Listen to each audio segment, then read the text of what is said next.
Hello दोस्तों, नमस्ते, प्रणाम। आइए आप लोग के बीच में बहुत सुंदर प्यारा एक भोले जी के गीत गाने जा रहे हैं।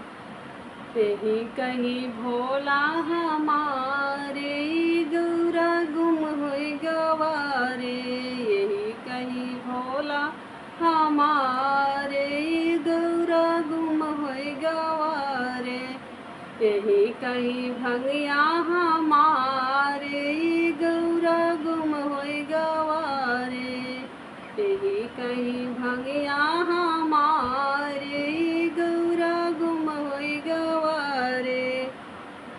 भंगिया धतुरवा से झोरिया भरल बा, भंगिया धतुरवा से झोरिया भरल बा, बिना खाए जिया बहुरा ये गौरा गुम होई गवारे, बिना खाए जिया बहुरा ये गौरा गुम होई गवारे। कार्तिक गणेश चले नंदिया चेला, कार्तिक गणेश चले नंदिया चेला, सपवा छोड़ेला फुफुकारे गौरा गुम होई गवारे, नगवा छोड़ेला फुफुकारे गौरा गुम होई गवारे।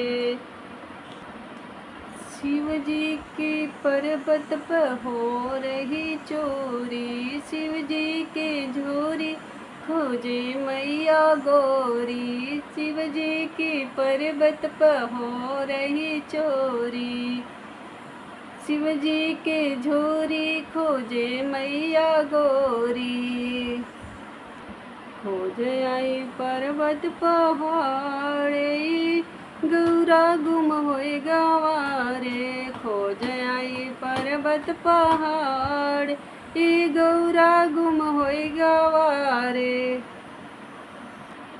जब भोले ने अपन ध्यान लगाया, जब भोले ने अपन ध्यान लगाया, डम डम डमरू अपना बजाया, डम डम डमरू अपना बजाया, चले लगे पुरुआ बेयारे ये गौरा गुम होई गवारे, चले लगे पुरुआ बेयारे ये गौरा गुम होई गवारे।